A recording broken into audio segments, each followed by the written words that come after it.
Area of a rectangle and parallelogram. Here we have a rectangle and parallelogram. Some people think of a parallelogram as a rectangle which has been pushed over. However, what you must remember is that these two sides are parallel and you have another pair of parallel sides here.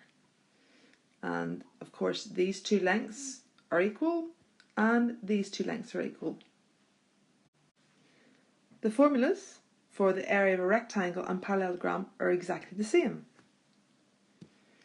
It is the base multiplied by the perpendicular height. Now obviously in a rectangle, as all the corners are right angles, this here is the perpendicular height. In the parallelogram, you must make sure you find the perpendicular height, so it must have a right angle shown.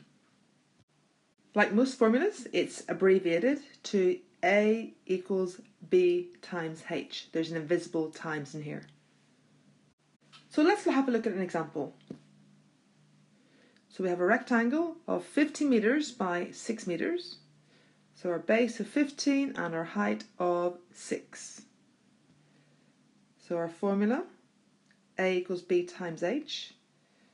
We substitute in the values, which are 15 and 6, and then multiplying that together gives us a final answer of 90 meters squared. As always, don't forget your units. So we're now going to have a look at a parallelogram.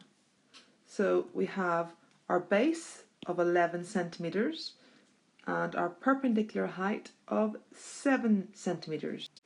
We could also see the perpendicular height drawn here. So the formula is A equals BH. Substituting the values in, 11 times 7, and that gives us a final answer of 77 meters squared. In these questions, it's always a good idea to be on your guard, because sometimes the examiner can try and trick you, and they could have added in an extra length here. Now this 8 centimeters, this slanty height, is of no use in the formula, but they will put it in to check that you know what you're doing. With parallelograms, they can sometimes be drawn as follows.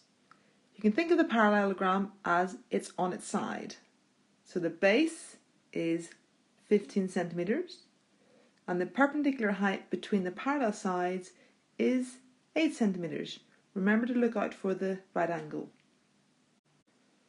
So using the formula A equals BH, you substitute in the values, the 15 and the 8, and then you work out 15 multiplied by 8, which is 120 centimeters squared. In this example, you're given the area and you have the base of 9, and you need to work backwards to find the unknown perpendicular height. So let's write down the formula. A equals BH. Substitute in our values, our 72 for the area and our 9 for the base. And then we need to do the inverse operation. 72 equals 9 times h. So 72 divided by 9 will give me h. So 72 divided by 9 equals h. And work that out and I get h equals 8 centimeters. Now it's your turn to answer some questions. Pause the video and then try these. How did you do? Here are the answers. If you answered any incorrectly, have a look back through the video and then try again.